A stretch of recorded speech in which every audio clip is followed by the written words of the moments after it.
Nigerian delegation one time to Singapore. That was when Lee Kuan Yew was there. In fact, I never knew that Lee Kuan Yew ever came across Awolowo. But I later learned that Lee Kuan Yew was a classmate of Awolowo, and they did some courses together at the London School of Economics in London. So Lee Kuan Yew and Awolowo, they had a few things in common. I think while they were studying in England, they both decided to transfer, what we call the transfer of technology.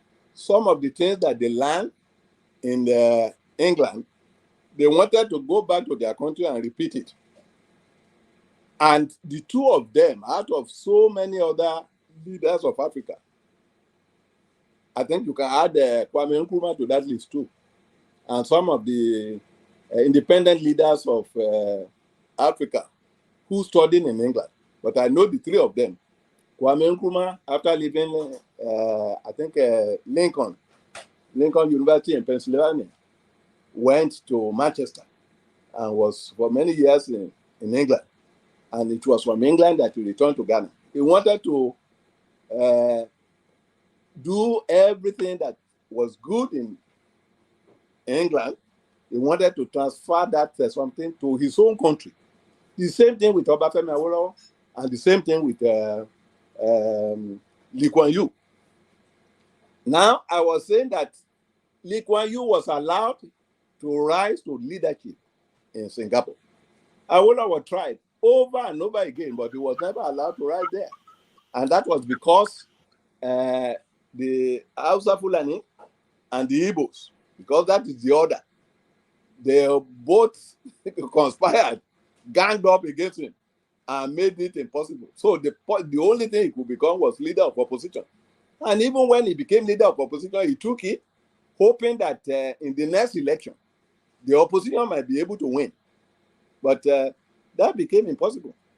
Now, the question I ask myself is that when you have three people contesting to be president, you have Nnamdi Azikiwe, Ogbuefi Nnamdi Azikiwe, you have Obafemi Awolowo, and you have Shehu Shagari contesting to be president. And that presidency went to Shehu Shagari. There has to be something wrong with that country. I am not saying because I know Shehu Shagari was quite a decent man. But when you talk in terms of education and experience in government, I don't think he had anything near close to what Nnamdi Azikiwe and Obafemi Awolowo had. But he had one thing, his state of origin, where he came from. And that was what happened to rise to power. But Dr. Wunmi, did he win the election? That election, Shehu Shagari? Shehu Shagari won, yes, he won. So what's wrong with that if he won the election, because people voted for him? Well, he won the election, but you want to win fairly. We were talking about, that was the time they were talking about 12 2/3 majority. Now, there was a case, Awolowo took his case to court. Now, what I'm saying, I believe that Shehu Shagari actually won because democracy is a game of numbers. He won very, very with minor something. Why are you complaining that they didn't let Awolowo win?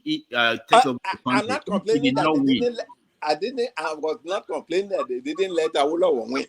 I'm complaining that Awolowo, they did not allow the court process to run its course. If Obasanjo had allowed the court process to run its course and the court has pronounced that I thought the court did. I thought it went all the way to the Supreme Court. Before you went to the Supreme Court with Chowemo, but Chowemo actually confessed to the people that his hands were tied. It was reported. So Obasanjo had some interest. And Obasanjo was building a reservoir of goodwill with the North, which he later tapped into to make him become president after Murtala Mohammed. Obasanjo is a very clever man. He had some presidential ambition, and he knew there was no way he could ever get that ambition fulfilled unless he sided with the North. And he was right. The same thing. It was the same trick now that Tinubu did his homework, and he saw that there is no way he could win without having the Northerners on his side. So he decided to plan in such a way, and that was his reason for picking a Muslim ticket. But for the Muslim ticket, if he had not picked the Muslim ticket, it would have been difficult. The Northerners would have rejected him.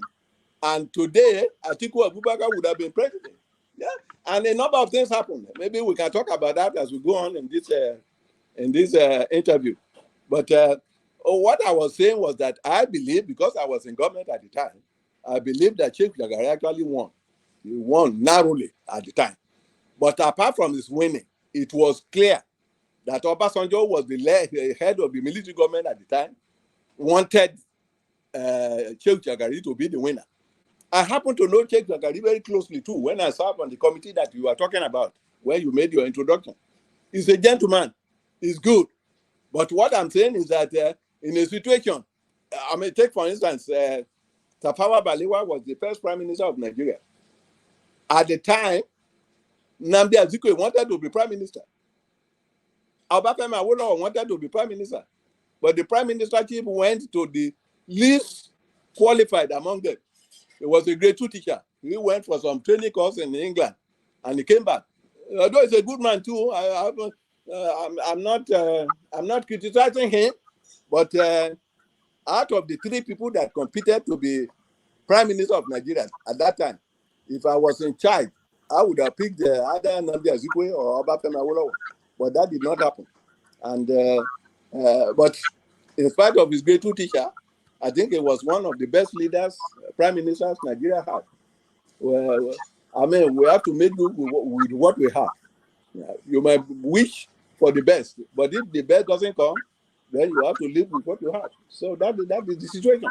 My position is that the Southeasterners and the Southwest, because of their education, their advantage in education, ought to have played a more dominant role in governance of Nigeria than they did. And that was one of the reasons that Nigeria is so backward today. That is my own personal view. I could be wrong, but that's my view, and I stand by it.